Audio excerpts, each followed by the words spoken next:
adaletsizliğin olduğu yerde yokuz dedik ve Cumhur İttifakı'ndan dışarı çıktık.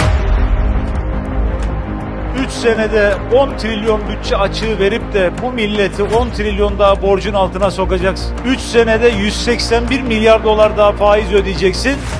Biz de orada kenarda oturup size destek vereceğiz. Böyle bir şeyi Milli Görüş'ün kabul etmesi mümkün değil. Milli Görüş'ün ekonomi modeline geçin.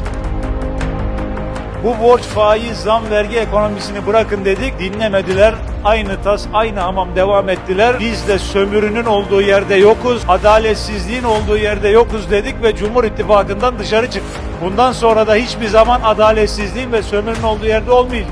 Milli Görüş, önce millet diyen anlayıştır. Milli Görüş, paylaşımda adalet, adil ekonomik düzendir. Borç, faiz, zam, vergi ekonomisi yerine üretim, istihdam ve ihracat odaklı ekonomi demektir.